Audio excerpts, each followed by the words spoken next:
ഭീകരവാദികളുടെയും വർഗീയവാദ സംഘടനകളുടെയും ഒക്കെ പിന്തുണയ്ക്ക് വേണ്ടിയിട്ടുള്ള മത്സരം, ആ മത്സരമാണ് ഇപ്പോൾ ഈ തെരഞ്ഞെടുപ്പിന്റെ പ്രചരണത്തിന്റെ ഭാഗമായിട്ട് നടന്നുകൊണ്ടിരിക്കുന്നത്. ജമാഅത്തെ ഇസ്ലാമിയുടെയും PDPയുടെയും പിന്തുണയ്ക്ക് വേണ്ടിയിട്ടുള്ള മത്സരം. നമ്മൾ ഇന്നലെ കേട്ട ഒരു വലിയൊരു തമാശ, ബഹുമാന്യനായിട്ടുള്ള പ്രതിപക്ഷ നേതാവ് പറഞ്ഞത് ജമാഅത്തെ ഇസ്ലാമി മതരാഷ്ട്രവാദം ഉപേക്ഷിച്ചു എന്നാണ്. ഇത് എന്നാണ് നടന്നത് എന്നെങ്കിലും പ്രതിപക്ഷ നേതാവ് ഒന്ന് പറയണം. അദ്ദേഹത്തെ സ്വകാര്യമായിട്ട് വിളിച്ച് ജമാഅത്തെ ഇസ്ലാമിക്കാർ പറഞ്ഞതാണോ ഞങ്ങളുടെ നിലപാട് മാറ്റി എന്നുള്ളത്? ജമാഅത്തെ ഇസ്ലാമി ഇന്ത്യൻ ഭരണഘടനയെ അവഗണിക്കുകയും ദേശീയ താൽപര്യങ്ങൾക്കെതിരായിട്ട് നിൽക്കുകയും ചെയ്യുന്നു എന്ന് സത്യവാങ്മൂലം നൽകിയത് കോൺഗ്രസ് ഭരിച്ചിരുന്ന ഉമ്മൻചാണ്ടി സർക്കാരിന്റെ കാലത്താണ്. 2014 ജനുവരി 18 UDF സർക്കാർ കേരള ഹൈക്കോടതിയിൽ സമർപ്പിച്ച സത്യവാങ്മൂലം, ആ സത്യവാങ്മൂലത്തിൽ പറയുന്നത് ജമാഅത്തെ ഇസ്ലാമി ദേശീയ താൽപര്യത്തിനെതിരായിട്ട് ചിന്തിക്കാൻ പ്രവർത്തകരെയും അണികളെയും പ്രേരിപ്പിക്കുകയും ഇന്ത്യയുടെ ഭരണഘടനയ്ക്കെതിരായിട്ട് നിലപാടെടുക്കുകയും ചെയ്യുന്ന സംഘടനയാണ് എന്നാണ്. ശ്രീമാൻ രമേശ് ചെന്നിത്തല അന്ന് ആഭ്യന്തര വകുപ്പ് മന്ത്രിയായിരുന്നു. VD സതീശന്റെ പ്രസ്താവനയോട് രമേശ് ചെന്നിത്തല യോജിക്കുന്നുണ്ടോ എന്നറിയാൻ ഈ നാട്ടിലെ ജനങ്ങൾ ആഗ്രഹിക്കുന്നുണ്ട്. മാത്രമല്ല, ഇപ്പോ ഏറ്റവും ഒടുവില് ജമാഅത്തെ ഇസ്ലാമിയുടെ ആഹ്വാനം ടാറ്റയുടെ സ്റ്റുഡിയോ സ്റ്റോറുകൾ, ആ സ്റ്റോറുകൾ ബഹിഷ്കരിക്കണം എന്നുള്ളതാണ്. VD സതീശനും കോൺഗ്രസും ഈ കാര്യത്തിൽ എന്താ അവരുടെ നിലപാട്? അവർ ജമാഅത്തെ ഇസ്ലാമിയുടെ ഈ നിലപാടിനോട് യോജിക്കുന്നുണ്ടോ? ഇസ്രായേലുമായിട്ട് സഹകരിക്കുന്ന സ്ഥാപനങ്ങളെ ബഹിഷ്കരിക്കണം എന്നുള്ള ജമാഅത്തെ ഇസ്ലാമിയുടെ നിലപാട്, ആ നിലപാട് UDFന്റെ നിലപാടാണോ കോൺഗ്രസിന്റെ നിലപാടാണോ? അതോ ടാറ്റ ഗ്രൂപ്പിനെ ബഹിഷ്കരിക്കണം എന്നുള്ളതാണോ കോൺഗ്രസിന്റെ നിലപാട്? ഈ കാര്യങ്ങളിലൊക്കെ വ്യക്തത വരേണ്ടതുണ്ട്. അതല്ലാതെ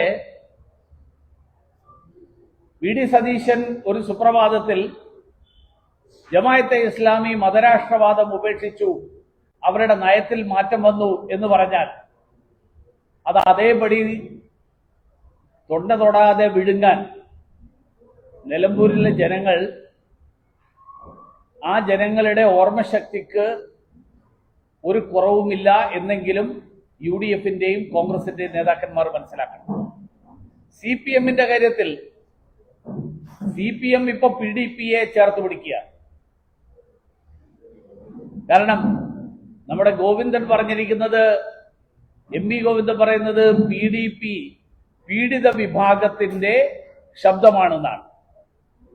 അബ്ദുൽ നാസർ മദനി പറയുന്നത് വർഗീയതയല്ല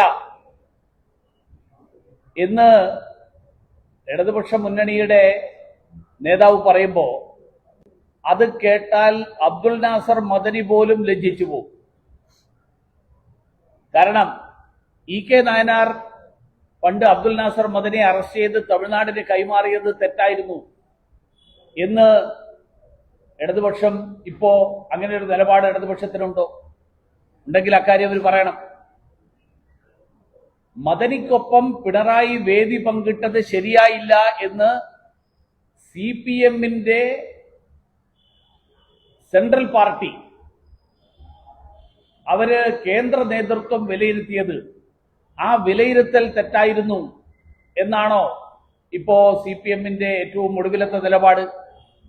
അപ്പൊ ഞാൻ അതുകൊണ്ടാണ് പറയുന്നത്, ജനകീയ പ്രശ്നങ്ങളും ഈ തെരഞ്ഞെടുപ്പിന് കാരണമായിട്ടുള്ള കാതലായിട്ടുള്ള പ്രശ്നങ്ങളും, ആ പ്രശ്നങ്ങളൊക്കെ മാറ്റിവെച്ചുകൊണ്ട് മത രാഷ്ട്രീയത്തെയും ഭീകരവാദത്തെയും വർഗീയവാദികളെയും ഒക്കെ ചേർത്ത് പിടിക്കാനുള്ള തെരഞ്ഞെടുപ്പും ചേർത്ത് പിടിച്ചുകൊണ്ട് എങ്ങനെയും വിജയിക്കാൻ വേണ്ടിയിട്ടുള്ള രാഷ്ട്രീയ അവസരവാദവും, അതാണ് ഇപ്പൊ ഈ തെരഞ്ഞെടുപ്പിൽ ഈ രണ്ട് മുന്നണികളും നടത്തിക്കൊണ്ടിരിക്കുന്നത്. രണ്ടാമത്തെ കാര്യം, വന്യമൃഗശല്യം എന്ന് പറയുന്ന പ്രശ്നമാണ്. ഈ കഴിഞ്ഞ ദിവസം ഒരു വിദ്യാർത്ഥി ഇതിന്റെ ഫലമായിട്ടുള്ള ജീവൻ നഷ്ടപ്പെടുന്ന വരെയുള്ള സാഹചര്യം ഉണ്ടായപ്പോൾ അതിന്റെ പേരിൽ സഹതാപ വോട്ട് നേടാനും അതിന്റെ പേരിൽ മറ്റുള്ളവരെ കുറ്റപ്പെടുത്താനുമുള്ള ഒരു ശ്രമത്തിന്റെ ഭാഗം എന്നുള്ള നിലയിൽ തെരഞ്ഞെടുപ്പ് പ്രചരണത്തിൽ അത് ഉൾപ്പെടുത്തി എന്നുള്ളത് ഒഴിച്ചാൽ ഈ പ്രശ്നത്തിൽ എന്താണ് ഈ രണ്ട് മുന്നണികളും എടുത്തിട്ടുള്ള സമീപനം? 2020-21 കാലഘട്ടത്തിൽ നിലമ്പൂർ നോർത്ത് ഡിവിഷനിൽ 25 പേരും സൗത്ത് ഡിവിഷനിൽ 21 പേരും വന്യമൃഗ ആക്രമണത്തിൽ കൊല്ലപ്പെട്ടു എന്നാണ് ഒരു പത്രത്തിൽ ഞാൻ ഇന്ന് വായിച്ചത്. ഏറ്റവും ഒടുവിൽ അനന്തു എന്ന് പറയുന്ന ഒരു വിദ്യാർത്ഥിയുടെ ജീവനും. അപ്പൊ ഇതുപോലെയുള്ള സംഭവങ്ങളിൽ സംസ്ഥാന സർക്കാരിന് അവരുടെ ഉത്തരവാദിത്വത്തിൽ നിന്ന് ഒഴിഞ്ഞു മാറാൻ കഴിയുമോ? അതുകൊണ്ട് കാതലായിട്ടുള്ള ജനങ്ങളെ ബാധിക്കുന്ന വികസന പ്രശ്നങ്ങൾ ഭാരതീയ ജനതാ പാർട്ടിയും ദേശീയ ജനാധിപത്യ സഖ്യവും ഉയർത്തുന്നത് കഴിഞ്ഞ ഇത്രയും വർഷക്കാലം നിലമ്പൂരിനെ സ്ഥിരമായിട്ട് പ്രതിനിധീകരിച്ച ആളുകൾ, പതിറ്റാണ്ടുകളോളം പ്രതിനിധീകരിച്ച UDFും കഴിഞ്ഞ കുറെ കാലമായിട്ട് പ്രതിനിധീകരിച്ചുകൊണ്ടിരിക്കുന്ന LDFും അവർ കാണിച്ചിട്ടുള്ള അലംഭാവം, ആ അലംഭാവത്തിനെതിരായിട്ടുള്ള വോട്ട് ഈ തെരഞ്ഞെടുപ്പിൽ ദേശീയ ജനാധിപത്യ സഖ്യത്തിന് അനുകൂലമായിട്ട് വിധിയെഴുതാൻ ജനങ്ങളെ പ്രേരിപ്പിക്കും എന്നുള്ളതാണ് ഞങ്ങളുടെ വിലയിരുത്തൽ. അതോടൊപ്പം ഈ രാജിവെച്ച MLA അദ്ദേഹം ഉന്നയിച്ച കാതലായിട്ടുള്ള പ്രശ്നങ്ങൾ, ആ പ്രശ്നങ്ങളെ സംബന്ധിച്ച് ജനങ്ങൾ വിലയിരുത്തിക്കൊണ്ട്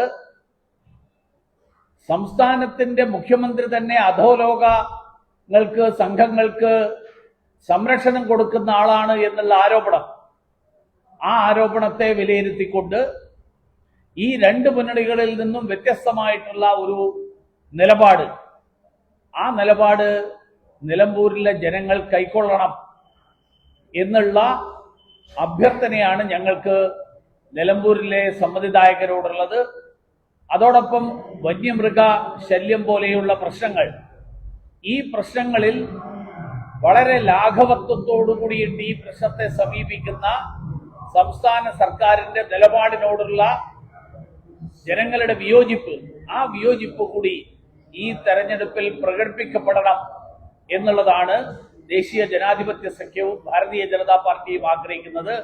അതുകൊണ്ട് ഹമാസ് പോലെയുള്ള ഭീകരവാദികളെ പിന്തുണയ്ക്കുന്നതിന് പകരം കേരളത്തിന്റെ വികസനത്തിന് വേണ്ടിയിട്ട് ശബ്ദമുയർത്തുന്ന ദേശീയ ജനാധിപത്യ സഖ്യത്തെ പിന്തുണയ്ക്കാൻ ഈ തെരഞ്ഞെടുപ്പിന്റെ അവസരം പ്രയോജനപ്പെടുത്തണമെന്നാണ് ജനങ്ങളോട് ഭാരതീയ ജനതാ പാർട്ടിയും ദേശീയ ജനാധിപത്യ സഖ്യവും അഭ്യർത്ഥിക്കും.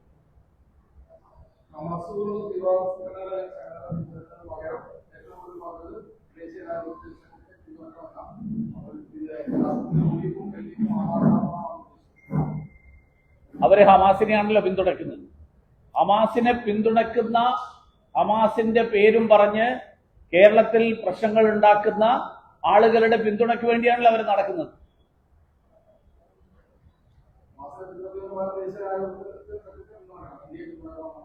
തീർച്ചയായിട്ടും ഹമാസിനെ പോലെയുള്ള ഹമാസിനെ പിന്തുണയ്ക്കുന്ന ഭീകരവാദികൾ, ഹമാസിനെ പിന്തുണയ്ക്കുന്ന UDFന്റെയും LDFന്റെയും നിലപാട്, ആ നിലപാടിന് പകരം കേരളത്തിന്റെ വികസനത്തിന് വേണ്ടിയിട്ട് നിലപാടെടുക്കുന്ന ഭാരതീയ ജനതാ പാർട്ടിയും ദേശീയ ജനാധിപത്യ സഖ്യത്തെയും പിന്തുണയ്ക്കും.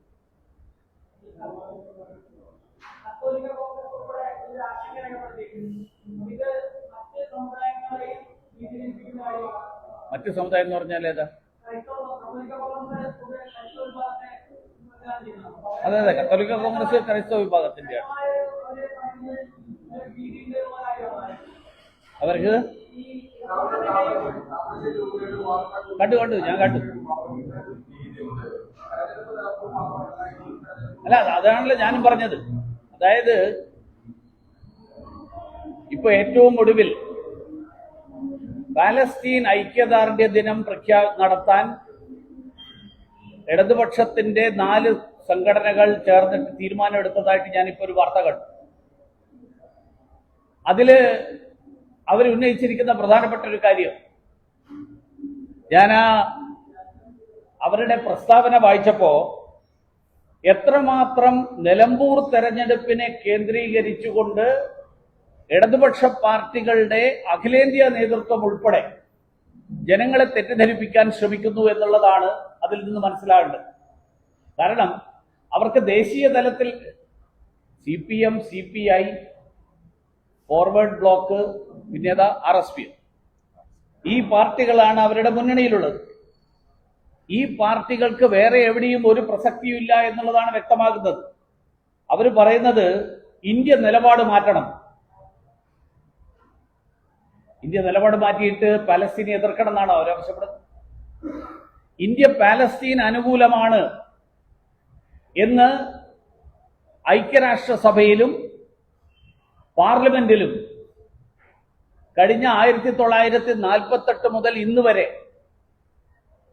ഇന്ത്യയുടെ നിലപാട് തുടർച്ചയായിട്ടുള്ള സ്ഥിരമായിട്ടുള്ള നിലപാടാണ്. കഴിഞ്ഞ വർഷം ഉൾപ്പെടെ ഈ വർഷം ഉൾപ്പെടെ ഐക്യരാഷ്ട്രസഭയുടെ പാലസ്തീന് വേണ്ടിയിട്ടുള്ള ദുരിതാശ്വാസത്തിന് വേണ്ടിയിട്ട് ഗവൺമെന്റ് ഇന്ത്യ ഏതാണ്ട് 50 കോടി രൂപയാണ് സംഭാവന കൊടുത്തിട്ടുള്ളത്. കഴിഞ്ഞ വർഷം കൊടുത്തു, ഈ വർഷം കൊടുത്തു, അതിന് മുൻപുള്ള കാലങ്ങളിൽ കൊടുത്തിട്ടുണ്ട്. 70 മെട്രിക് ടൺ ഇപ്പോൾ ഏറ്റവും ഒടുവിൽ അവിടെ ദുരിതാശ്വാസ പ്രവർത്തനത്തിന് വേണ്ടിയിട്ട് മരുന്നുകൾ അടക്കം നൽകി. പക്ഷേ ഈ ഇടതുപക്ഷം പറയുന്നത് ഇന്ത്യ ഇസ്രായേലുമായിട്ട് ചേർന്നുകൊണ്ടുള്ള സൈനിക നടപടിയിൽ നിന്ന് പിൻവാങ്ങണം.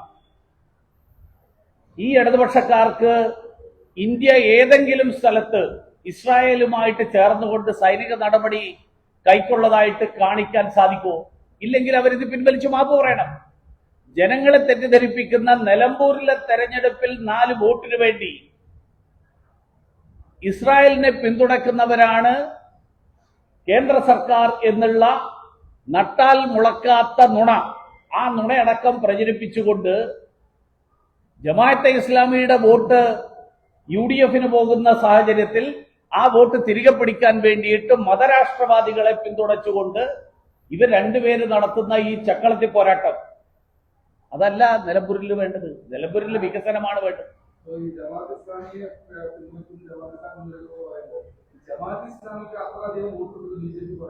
എന്നൊന്നും ഞാൻ പറഞ്ഞില്ലല്ലോ. ജമാഅത്തെ ഇസ്ലാമിയുടെ പിന്തുണ എന്നാ പിന്നെ വേണ്ടെന്ന് എന്താ പറയാത്തത്? ഞങ്ങൾക്ക് ഈ ഹമാസ് ഭീകരവാദികളെ പിന്തുണക്കുന്നവരുടെ വോട്ട് വേണ്ട, ഞങ്ങൾക്ക് വികസനത്തെ പിന്തുണക്കുന്നവരുടെ വോട്ടിന് വേണ്ടിയാണ് ഞങ്ങൾ അഭ്യർത്ഥിക്കുന്നത്. ഞങ്ങൾ കേരളത്തിന്റെ വികസനം, നിലമ്പൂരിന്റെ വികസനം, ആ വികസനത്തെ പിന്തുണയ്ക്കുന്നവരെ അവരുടെ പിന്തുണയാണ് ഞങ്ങൾ അഭ്യർത്ഥിക്കുന്നത്. ഭീകരവാദികളുടെ വോട്ടിന് വേണ്ടിയല്ല. ഭീകരവാദികളുടെ വോട്ടിന് വേണ്ടി ഏതറ്റവും പോകാൻ തയ്യാറാകുന്ന സാഹചര്യം, ആ സമീപനമാണ് കേരളത്തിൽ ഭരിക്കുന്നവരും കേരളത്തിലെ പ്രധാന പ്രതിപക്ഷവും എടുത്തുകൊണ്ടിരിക്കും.